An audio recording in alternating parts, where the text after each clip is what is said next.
Hello, my name is Inda S. Kelly, and I live and work in a community that is very passionate about the worth, dignity, and value of each person. I want to talk to you regarding the sensitive matter, suicide. I know, usually we do not talk about such matters. However, in an effort to remain safe within our community, it's time to be serious and equip ourselves with knowledge regarding this matter. For instance, the fact that you are watching this video about a subject matter that renders us all lost for words is a perfect example of how community cares about the safety of its members. You should feel hopeful about life in general. You should also feel safe at home, school, work, and in your community. Unfortunately, there are individuals who lose hope and either cause harm to themselves or worse, they cause harm to others to the point of death. At any rate, we want you to know the warning signs for those wanting to cause self-harm or harm to others.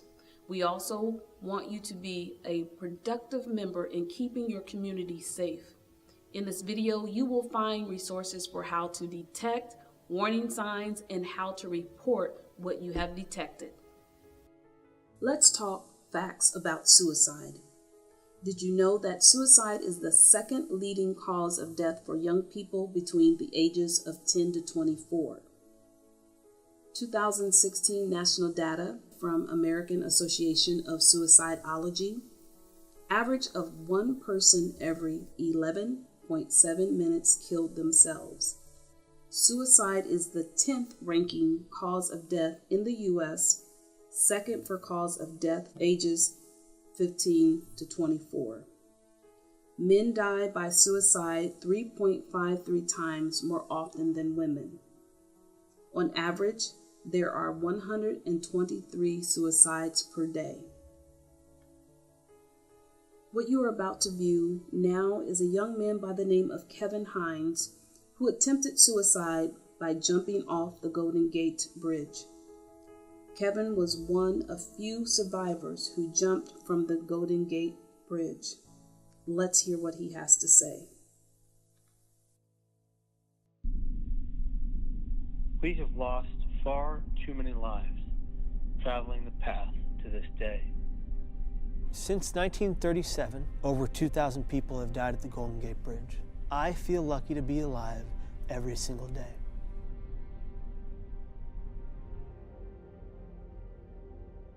Of the thousands that have died off the Golden Gate Bridge, I am of the 1% who have survived.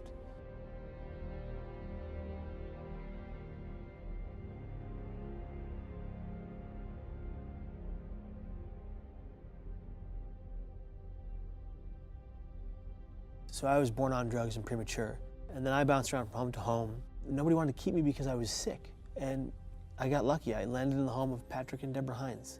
I had a great childhood. I thought growing up that everything's gonna be great. And then at 17, it all came crashing down. If you can imagine feeling that everyone around you is out to get you, trying to hurt you, and trying to kill you, and you believe that to be the truth. From the extreme paranoia, I exhibited symptoms of mania. From the mania came the hallucinations, both auditory and visual. And so with that and the bipolar disorder, I just was spiraling out of control. I vividly remember writing my suicide note. People don't get it. Like, I thought I was a burden to everyone who loved me because that's what my brain told me, because that's how powerful your brain is. I got off the bus. I walked slowly down the walkway of the Golden Gate Bridge. You know, people rode by me, drove by me, walked by me. And a woman approached me and she said, "Will you take my picture?" She said thanks and she walked away. It was that moment I just said, nobody cares. The reality was that everybody cared. I just couldn't see it. I ran forward and using my two hands, I catapulted myself into free fall. What I'm about to say is the exact same thing that 19 Golden Gate Bridge jump survivors have also said. The millisecond my hands left the rail, it was an instant regret. And I remember thinking, no one's gonna know that I didn't want to die. In 4 seconds, I fell 75 miles an hour, 25 stories, and I hit the water. I was in the most physical pain I had ever experienced. I have ever experienced. The Coast Guard was amazing. He was just so freaked out that I was alive that he just dove in and brought me on board. The guy said, "Do you know how many people we pull out of this water that are already dead?" And I said, "No, and I don't want to know." The guy put his hand on my forehead, said, "Kid, you're a miracle." My father took one step into the hospital room, and I looked up at him and I said, "Dad, I'm sorry." And he said, "No, Kevin, I'm sorry." And if you think about it, both of our immediate reactions were guilt. Guilt that didn't belong to either of us. And even though I didn't die, I caused people a great deal of grief and pain. Just the day of my attempt still sits within them today. I asked my father if he still feared my death by suicide. He said every time the phone goes off, his first inclination is Kevin alive. I had that impact on my dad. So after the jump, the road to recovery was pretty long. I had 7 psych ward stays in the next 11 years. I still have all the symptoms I ever had. Mania, depression, psychosis, hallucinations, all that's still there. I just know how to cope with it and I know how to beat it. I built a support network over these years of treatment so that I wouldn't be fighting this alone. So like, it's okay not to be okay. It's not okay not to ask for someone to back you up. To the families who live with the loss or losses of loved ones, they didn't do that to hurt you or destroy your life. They took their lives because they were struggling and in a great deal of emotional and mental pain. Suicide, mental illness, and addiction are the only diseases that we blame the person for perpetually. But people die from suicide just like they die from any other organ diseased. Today, no matter the pain I'm in, no matter the struggles I experience, I do believe that life is the greatest gift we've ever been given. And if you're suffering mentally, don't wait like I did, sitting in denial for so long. Because recovery happens. I'm living proof.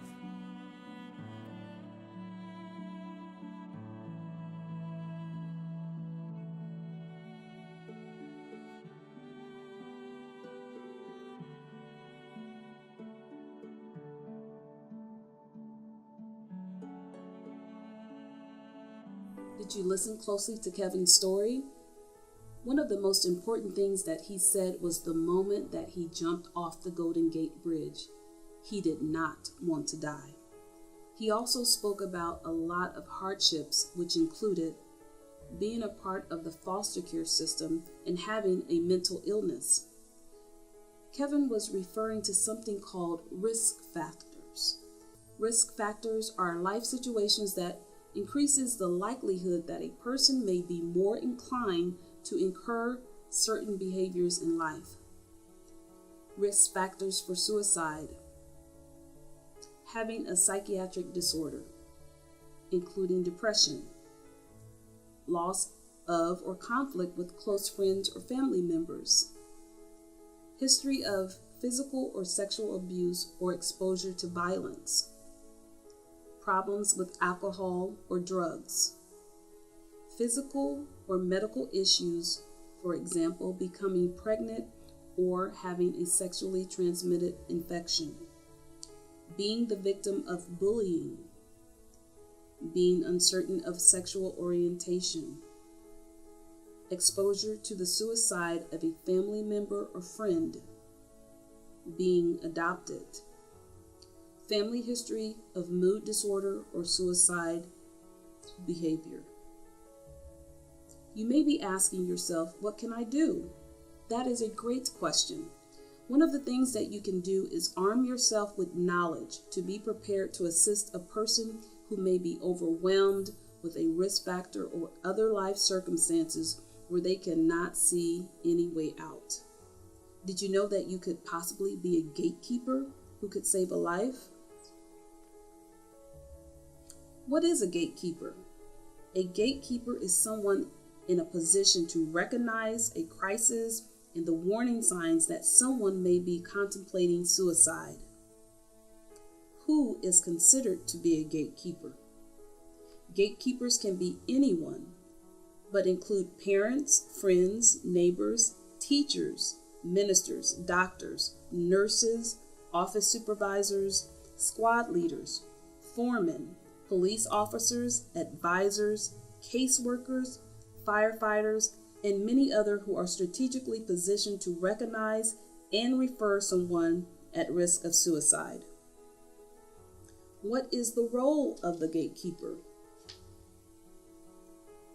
Provide hope by listening, paying attention to warning signs and taking it serious, willing to seek assistance even if it strains the relationship. No resources to assist. Now that you understand the role of a gatekeeper, let's try to understand warning signs of someone who wants to cause self-harm. Talking about or hinting at suicide, for example, making a statement such as, "I'm going to kill myself," or "I won't be a problem for anyone much longer." Talking about or writing about death. Increased use of alcohol or drugs. Feeling purposeless or hopeless. Withdrawing from social contact. Mood swings. Changing normal routine, including eating or sleeping patterns. Acting recklessly or aggressively. Giving away belongings, or getting affairs in order when there is no other logical explanation for why this is being done. Developing personality changes or being severely anxious or agitated. Unexplained cuts or burns caused by self-injury. As a gatekeeper, what can you do? You act. Let me explain this a little more in detail. Act. Active listening. The practice of paying close attention to a speaker. Take the person serious. Stay engaged in the conversation. Concentration. Pay close attention to what the person is telling you, the details. Transparency. Having thoughts, feelings, or motives that are easily perceived. Tell the truth. Do not tell a person that you will keep the fact that they want to harm themselves a secret. Ask them to trust you to help them. Let's see if we can apply what we just learned by reviewing another short video.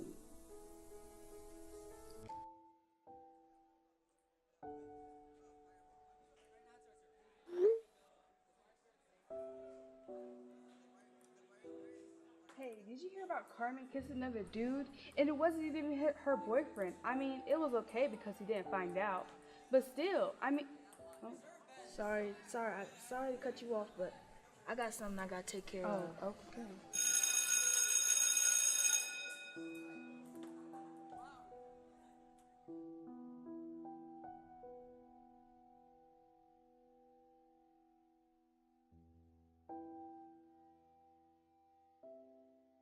You hard to find, you know.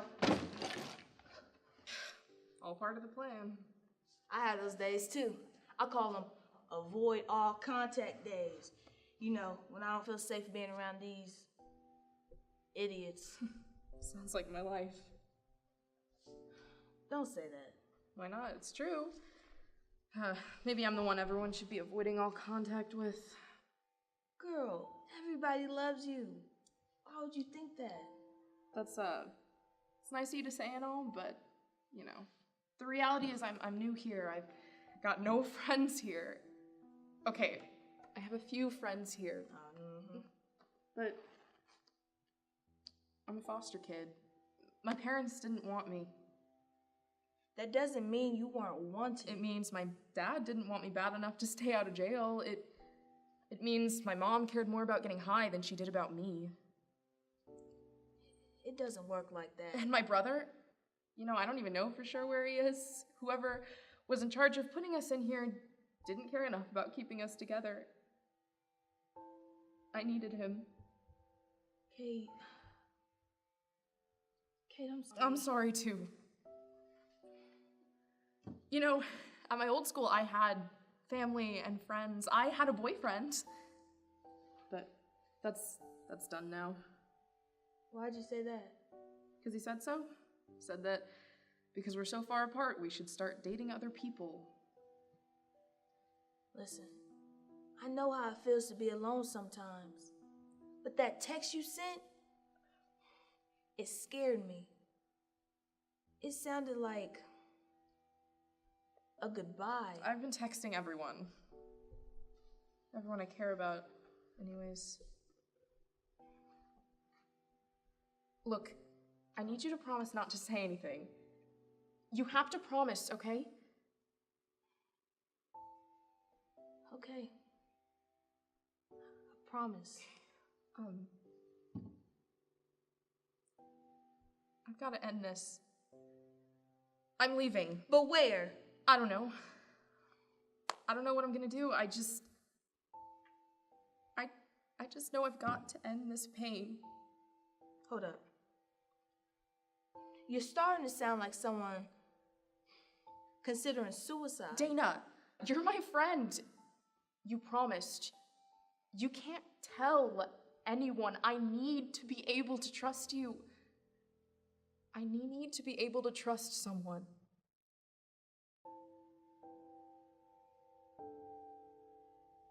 After watching the video, did you recognize the gatekeeper?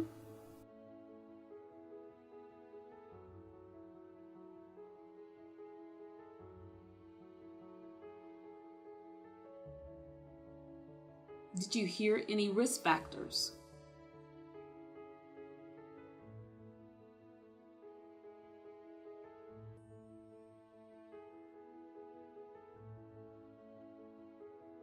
What about warning signs?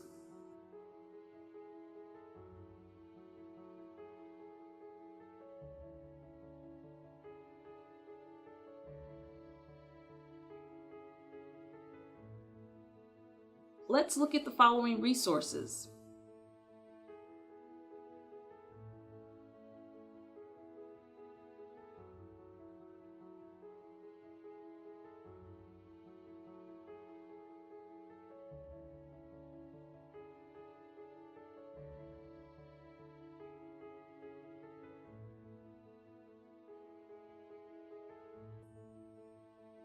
Sometimes when people are feeling suicidal, they are also feeling homicidal. This means that they are considering harming others. Now that we have covered important facts about suicide prevention, let's talk about preventing harm to others. See if you can capture warning signs within this next short video.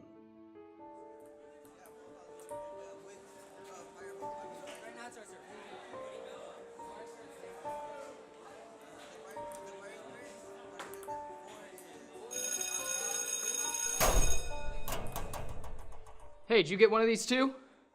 What is it? An invitation to Stanley's office. Didn't even have the guts to send me the big guy, just the assistant principal. Yesterday in English? What do you think? I think that substitute went home and cried into her pillow. That's what I think. A pattern of disruptive behavior and obscene language is what they said. They called my parents. Do you know that? They called them yesterday. You rode with Gary That's today. right, I rode with Gary. They took my keys. Said I didn't need the car after I got fired from my job, and now with this disruptive behavior in school, they really don't think I have the responsibility for it anymore. Oh, man. And you didn't get a pass to see Stanley. No. I mean... You were there, Gary too. You guys were laughing. Yeah, but she had her sights on you, man. Once you dropped that first bomb on her, she was out for your blood. Hey! Shouldn't you boys be in class? Hey, this guy knows what's up. Gary, tell him what's up. It's game over, man! It's game over! This guy's just getting back from a suspension. 2 days out of school because I refused to dress for gym. You believe that? This guy gets torn apart, right? Ball thrown at him, names. Now, tell me, why would he want to do that? Tell him what you got. All right. So, I had one last closing shift right before I got fired. And those chains they used to lock up the dumpsters, I grabbed those.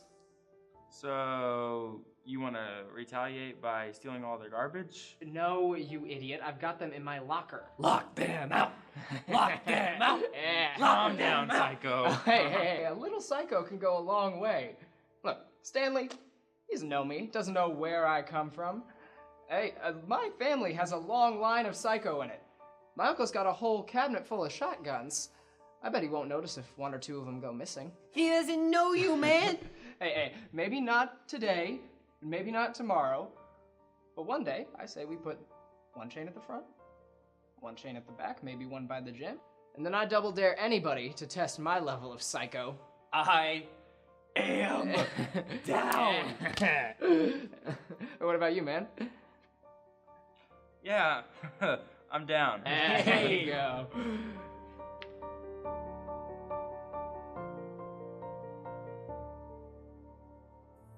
What did Daniel say that could be considered warning signs for harming others?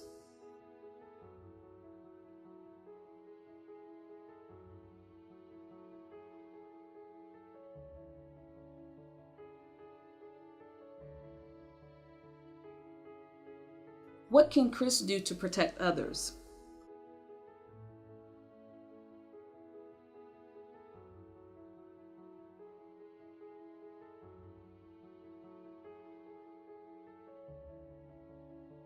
Let's look at some resources.